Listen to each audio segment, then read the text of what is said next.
दोस्तों, किसी ने सही कहा है कि आवाज ऊंची हो तो कुछ लोग सुनते हैं, लेकिन अगर बात ऊंची हो तो बहुत सारे लोग सुनते हैं। एक छोटी सी कहानी। ये कहानी एक लड़के की 24 साल का लड़का जो सेठ के यहाँ पर नौकरी करता था। उसके माँ बाप इस दुनिया में नहीं थे। जिंदगी बड़ी परेशानी में चल रही थी। वो जाता था, रोजाना पैसे कमा करके घर आता था, खाना बनाता था, खाता था, सो जाता था। एक दिन उसने देखा कि एक बूढ़ा फकीर अपनी पीठ पर 3 ठेले लेके एक शहर से दूसरे शहर की ओर जा रहा था। वह काफी बूढ़े भी थे और काफी देर से वह यूं ही सफर कर रहे थे और आखिरकार कुछ दूर और सफर करने के बाद वह चलते चलते थक कर एक पेड़ के नीचे बैठ गए। तभी उनकी नजर एक नौजवान युवक पर पड़ी जो उसी रास्ते से जा रहा था और वह भी उसी दिशा में जा रहा था जिस दिशा में उन बूढ़े फकीर को जाना था। तभी वह लड़का उन बूढ़े फकीर के पास से होकर गुजरा। इस पर वह फकीर उस लड़के से कहते हैं, सुनो बेटा, क्या तुम मेरी थोड़ी सी मदद कर सकते हो? ये ठेला बहुत भारी है और मैं बूढ़ा हो चुका हूँ। मैं ज्यादा समय तक इनका बोझ नहीं उठा सकता और मैं बहुत थक भी चुका हूँ।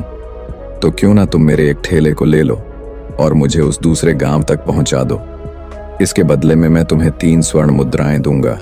वह लड़का उन फकीर की सारी बातें सुनता है और उन फकीर से कहता है, कोई बात नहीं बाबा, मैं आपकी मदद करने के लिए तैयार हूं।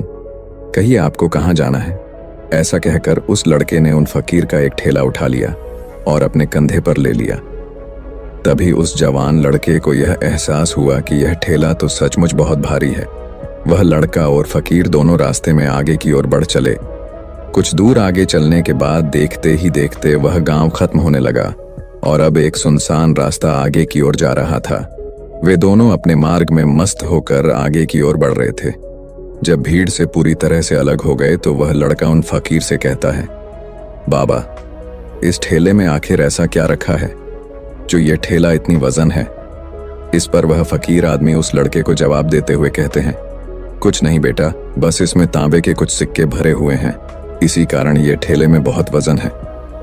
उन फकीर की यह बात सुनकर वह लड़का मन ही मन सोचने लगा, लगता है ये बाबा जरूर कोई व्यापारी है, तभी तो इतने सारे तांबे के सिक्के लेकर चल रहे हैं। और फिर तभी उसके मन में एक ख्याल आया कि मुझे क्या करना है। मुझे तो खाली यह ठेला दूसरे गांव तक पहुंचा है, बस इतना ही। जैसे ही उसके मन में यह ख्याल आया, उसने तांबे के सिक्कों का वह ख्याल मन से निकाल दिया और अपनी धुन में मस्त होकर वह आगे की ओर चलने लगा। चलते चलते कुछ और समय बीता और वे दोनों एक नदी के किनारे जा पहुंचे। वह लड़का हट्टा कट्टा था और काफी चुस्त और तंदुरुस्त भी था, इसलिए वह बिना सोचे समझे उस नदी में उतर जाता है, किंतु वह फकीर अब भी किनारे पर ही खड़े थे। इस पर वह लड़का उन फकीर से कहता है, क्या हुआ बाबा, चलिए आइए, हमें यह नदी पार करनी होगी, तभी तो हम उस गांव तक पहुंच पाएंगे। इस पर वह फकीर उस लड़के से कहते हैं, मैं जानता हूं बेटा कि हमें यह नदी पार करनी ही होगी, लेकिन जैसा कि तुम जानते हो मैं अब बूढ़ा हो चुका हूं और 2-2 ठेले लेकर मैं यह नदी पार नहीं कर सकता। कहीं मेरा पांव फिसल गया तो क्या होगा? क्या तुम मेरी एक और गठरी ले सकते हो? मैं तुम्हें इसके बदले भी 3 स्वर्ण मुद्राएं दूंगा। इस पर वह लड़का मुस्कुराते हुए उन फकीर से कहता है, बाबा, आप मुझे शर्मिंदा कर रहे हैं। यदि आप मुझे स्वर्ण मुद्राएं ना भी दें तो भी मैं आपका कार्य अवश्य करूंगा। मैं आपको उस दूसरे गांव तक जरूर पहुंचाऊंगा। इस पर वो फकीर मुस्कुराते हुए उस लड़के से कहते हैं, बेटा, तुम तो बड़े ही भले इंसान लगते हो। इतना कहकर उन्होंने वह दूसरी गठरी भी उस लड़के को थमा दी। उस लड़के ने जब वह दूसरी गठरी अपने कंधे पर रखी तो वह गठरी भी उसे बहुत ज्यादा भारी लगी, लेकिन उसने वहां पर कुछ नहीं कहा। जैसे तैसे उन दोनों ने नदी पार की। नदी पार करने के बाद बातों बातों में ही उस लड़के ने उन फकीर से कहा, बाबा, आखिर इस दूसरी गठरी में क्या है? ये गठरी भी बहुत वजन है। इस पर वह फकीर उस लड़के को जवाब देते हुए कहते हैं, बेटा, इसमें चांदी के सिक्के हैं, इसी कारण यह गठरी भी बहुत वजन है। उन फकीर की यह सारी बातें सुनकर अब उस लड़के का दिमाग तेजी से काम करने लगा था। वह यह सोच रहा था कि एक ठेले में तांबे के सिक्के हैं और दूसरी में चांदी के। ऐसा प्रतीत होता है मानो यह फकीर बाबा कहीं दूर से आ रहे हैं और उन्होंने अपनी सारी जमीन जायदाद बेचकर ये सारे सिक्के इकट्ठे किए हैं। तभी तो वह इतना धन लेकर चल रहे हैं, लेकिन वह लड़का उन फकीर से कुछ नहीं कहता और वे दोनों चुपचाप मार्ग में आगे की ओर बढ़ते चले जाते हैं। कुछ दूर आगे बढ़ने के बाद एक बार फिर एक सुनसान राह आती है। उस सुनसान रास्ते को देखते ही उस लड़के के मन में तरह तरह के विचार उत्पन्न होने लगे। वह यह सोचने लगा, अरे यह तो सुनसान जगह है, अगर मैं यह सिक्के लेकर यहाँ से भाग जाऊं तो यह फकीर मुझे कब तक दौड़ाएंगे। मुझे नहीं लगता कि मुझे कभी पकड़ पाएंगे और यहाँ पर कोई है भी नहीं जो इनकी मदद कर पाए। और वैसे भी ये बहुत सारे सिक्के हैं, मैं इनसे एक अच्छी दुकान खरीद सकता हूँ, अपना नया व्यापार शुरू कर सकता हूँ। और वैसे भी ये बूढ़ा फकीर अब इन पैसों का क्या करेगा, इससे अच्छा तो मैं ही इन्हें रख लेता हूँ। वह लड़का यह सब बारे में सोच ही रहा था, तभी अचानक उसे खुद पर आश्चर्य हुआ। अरे मैं यह क्या सोच रहा हूँ, ये फकीर बाबा न जाने कहाँ से आ रहे हैं और क्या खूच करके इन्होंने इतने सारे पैसे इकट्ठा किए होंगे। मुझे इनका फायदा नहीं उठाना चाहिए। नहीं नहीं, मुझे ऐसा नहीं करना चाहिए। उसने कुछ देर के लिए तो अपने मन के विचारों को काबू कर लिया, लेकिन कुछ देर बाद उसके मन के विचार उस पर देखते ही देखते हावी होने लगे। वह लड़का 2 ठेले लेकर उन फकीर के पीछे पीछे चल रहा था और कुछ दूर आगे चलने के बाद एक पहाड़ी आई। इस पर वह फकीर बाबा उस लड़के से कहते हैं, बेटा यह पहाड़ी मैं नहीं चढ़ पाऊंगा, मैं काफी बूढ़ा हो चुका हूं और मेरे घुटनों में भी दर्द रहता है। यदि तुम मेरी तीसरी गठरी भी ले लो तो मैं तुम्हें 3 और स्वर्ण मुद्राएं दूंगा, लेकिन याद रखना इसे कहीं गिराना मत, कहीं ये गठरियां खुल ना जाए। इस पर वह लड़का उन फकीर से कहता है, क्यों बाबा, आखिर इसमें ऐसा क्या है। इस पर वह फकीर उस लड़के से कहते हैं, बेटा इसमें स्वर्ण मुद्राएं हैं। यह सुनकर वह लड़का मन ही मन बहुत प्रसन्न हुआ। उसने चुपचाप वह गठरी भी उन फकीर से ले ली और देखते ही देखते वे दोनों मार्ग में आगे की ओर बढ़ने लगे। अब वह फकीर बिना कोई वजन लिए हुए आराम से पहाड़ की चढ़ाई पर चढ़ रहे थे, किंतु वह नौजवान लड़का जो पीछे था वह वजन के कारण बहुत धीरे धीरे चल पा रहा था। लेकिन जब से उसने सोने का नाम सुना था उसका मन तो छलांग मार रहा था। वह मन ही मन सोच रहा था, अगर मुझे यह सारा धन मिल जाए तो मेरा पूरा जीवन तो आराम से कट जाएगा। वैसे भी यह बाबा तो बूढ़े हो चुके हैं, भला इन्हें इतने पैसों की क्या जरूरत है, इनका जीवन तो वैसे भी कट चुका है। मैं एक काम करता हूँ, यह सारे पैसे लेकर यहाँ से भाग जाता हूँ। लड़के के मन में अनगिनत विचार उठ रहे थे। लड़के का मन अब उसकी बुद्धि पर पूरी तरह से हावी हो चुका था और उस लड़के का मन अपनी बात को सही साबित करने के लिए उससे कुछ भी कह रहा था। और तभी उस लड़के के मन में एक और विचार उत्पन्न हुआ और अब की बार वह लड़का यह सोच रहा था, लगता है यह फकीर बाबा कोई चोर है, वरना इनके पास इतनी सारे स्वर्ण मुद्राएं कहां से आएंगे। अगर यह कोई व्यापारी होते तो भला ये इस तरह से पैदल यात्रा तो नहीं करते, और अगर इनके पास इतने सारे पैसे थे तो यह कोई ना कोई साधन भी तो अवश्य कर सकते थे। लगता है ये कोई चोर है और चोर से चोरी करने में भला क्या बुराई है। ये सोचता हुआ वह लड़का अब उन फकीर से तेजी से आगे की ओर बढ़ रहा था और देखते देखते वह फकीर से आगे भी निकल चुका था। और वह यह सोच रहा था कि जैसे ही इस पहाड़ की ढलान आएगी मैं 3 गठरियां लेकर भाग जाऊंगा। इससे ये सारे पैसे मेरे हो जाएंगे और मेरी गरीबी भी हमेशा हमेशा के लिए दूर हो जाएगी। मैं जो चाहूंगा मैं वो कर पाऊंगा, मेरे पास बहुत सारा धन होगा।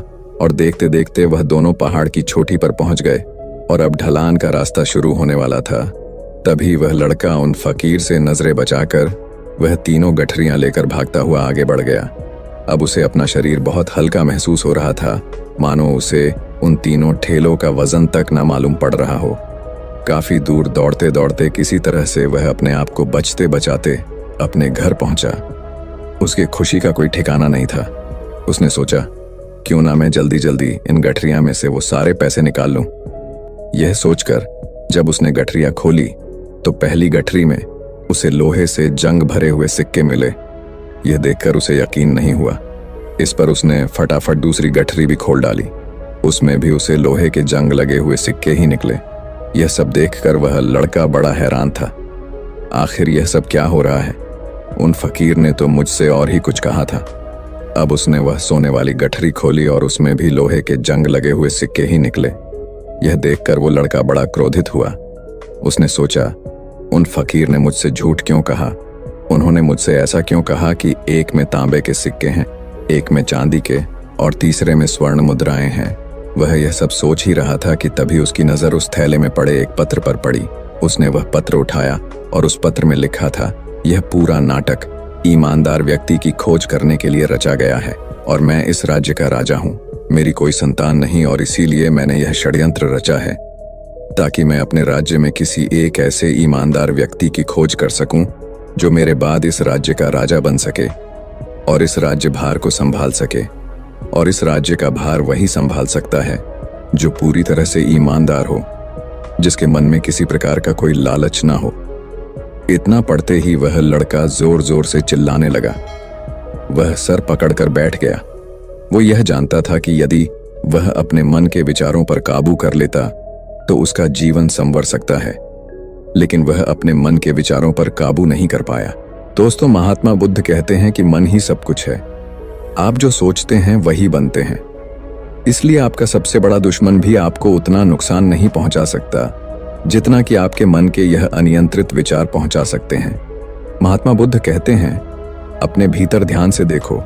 हमारे भीतर जो विचार चल रहे हैं वही विचार शब्द बनते हैं और शब्द कर्म के रूप में प्रकट होते हैं।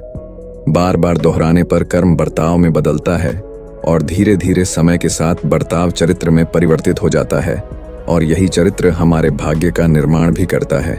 इसलिए हमें हमेशा अपने विचारों के प्रति सजग होना बहुत आवश्यक है। हमें जागरूक होना बहुत आवश्यक है। हमें यह जानना जरूरी है कि हमारे मन में किस प्रकार के विचार आ रहे हैं। आगे महात्मा बुद्ध कहते हैं कि कमजोरी हमेशा छोटे विचार से शुरू होती है। यह एक बीज के रूप में होती है और यदि इस बीज को नष्ट न किया जाए तो यह छोटा सा विचार बहुत जल्द ही एक विशाल वृक्ष का रूप ले लेता है और हमारी बुद्धि की सोचने और समझने की क्षमता को पूरी तरह से नष्ट कर देता है। जिस प्रकार आपने इस कहानी में देखा किस प्रकार उस जवान लड़के का मन उस पर हावी हो चुका था और उसकी सही और गलत सोचने की क्षमता पूरी तरह से नष्ट हो चुकी थी, जिस कारण वह यह समझ नहीं पाया कि उसे क्या करना चाहिए और उसके लालच ने उसके भीतर इतनी ऊर्जा भर दी कि वह तीनों ठेले उठाकर इतनी तेजी से वहां से भागता आगे भी बढ़ गया। इसीलिए जब आपके मन में पहली बार कोई गलत विचार उत्पन्न हो तभी उसे जड़ से उखाड़ देना चाहिए, अन्यथा वह विशाल वृक्ष का रूप लेगा और आपको किसी न किसी गलत राह पर वह ढकेल ही देगा। आप चाहकर भी उसे रोक नहीं पाएंगे। लेकिन अब आपके मन में यह प्रश्न उठ रहा होगा कि हम भला अपने मन के विचारों को कैसे नियंत्रित करें। हमारा मन तो इतना चंचल है, वह इतना शक्तिशाली है कि वह हम पर हावी हो ही जाता है। हम चाहकर भी उस पर नियंत्रण नहीं कर पाते। इसका जवाब में महात्मा बुद्ध हमें दो बातें समझाते हैं। पहली बात, सही इरादा विकसित करो। कई बार आपने देखा होगा कि आपके मन में कुछ और होता है किंतु आप कहते कुछ और है, क्योंकि आपके मन के भीतर जो कुछ बसा है वही आपके मुख से बाहर भी निकल रहा है। लेकिन जब हमसे वह गलती हो जाती है तो उसके बाद हमारा मस्तिष्क अच्छी तरह से काम करना शुरू कर देता है। हमारे सोचने और समझने की क्षमता एक बार फिर से जागृत हो जाती है और ऐसी अवस्था में हमें यह एहसास होता है कि हमसे गलती हो गई है और फिर हमारा मन दुखी हो जाता है। हमारा मन अफसोस से भर जाता है और इस भारीपन और दुख से बचने के लिए महात्मा बुद्ध हमें सही इरादा विकसित करने के लिए कहते हैं। इसके लिए जब भी आप कोई कार्य करने जा रहे हो तो सबसे पहले आपको यह खुद से पूछना चाहिए कि जो कुछ भी मैं करने जा रहा हूँ इसके पीछे मेरा इरादा क्या है। क्या मैं दूसरों को दुख पहुंचाना चाहता हूँ या दूसरों को नीचा दिखाने जा रहा हूँ या मुझे खुद को ऊपर उठाना है। खुद से सवाल कीजिए, खुद को जागृत कीजिए। जब आप इरादों के प्रति सचेत होने लगेंगे, जब आप विचारों के प्रति सजग होने लगेंगे, तभी आपके भीतर सकारात्मक ऊर्जा का प्रवाह होगा। तभी आप सकारात्मक इरादों से जुड़ने लगेंगे और आपके मन के भीतर बसी हुई वह नकारात्मक ऊर्जा और नकारात्मक इरादे दिन ब दिन कम होने लगेंगे। परंतु याद रहे, आपको यह हर रोज करना होगा और आपको यह हमेशा ध्यान रखना होगा कि आपको केवल अच्छा सोचना है। आपके इरादे हमेशा अच्छे होने चाहिए, तभी आप दुख और तकलीफों से बच सकते हैं। अन्यथा आप इसी तरह से दुख और तकलीफों में घिरे ही रहेंगे और आप कभी इससे निकल नहीं पाएंगे। दूसरी बात, मन के प्रति सजगता विकसित करो, जिससे आपका मन देखते देखते शांत होगा और आपके मन के भीतर बसी हुई वह नकारात्मक ऊर्जा, नकारात्मक विचार खत्म होने लगेंगे और आप शांति की ओर आगे बढ़ेंगे। और आपको इसके लिए बस इतना ही करना है कि इस पल में जो कुछ भी हो रहा है, आपकी आंखों के सामने, आपके भीतर जो कुछ भी जैसा भी चल रहा है, बस उसे देखते रहना है। अपने मन के अच्छे बुरे विचार, अपनी भावनाएं और अपनी यादों पर बिना प्रतिक्रिया दिए उन्हें केवल देखते रहना है, जिससे आपके मन के सारे विचार देखते ही देखते खत्म होने लगेंगे। आपका मन खाली होने लगेगा और आप नकारात्मक विचारों से, न सोच से बच सकते हैं और आप इन दुख और तकलीफों से भी दूर रह सकते हैं। इसीलिए महात्मा बुद्ध कहते हैं, जो स्वयं को देखता है वही सबसे बड़ा तपस्वी है। अर्थात जो अपने मन में चल रहे उन विचारों को बिना प्रतिक्रिया दिए हुए केवल देखता है और उन पर कोई भी प्रतिक्रिया नहीं करता, बस उन्हें देखता और समझता है। वास्तविकता में वही मन पर नियंत्रण भी कर सकता है और वही अपना जीवन सुखी और खुशहाली तौर पर जी सकता है। इसलिए यदि आप भी अपने जीवन को सुखी और खुशहाल बनाना चाहते हैं, तो आपको सबसे पहले अपने मन पर नियंत्रण साधना ही होगा। अपने मन को खाली करना ही होगा। अपने मन के विचारों के प्रति आपको सजग होना ही होगा।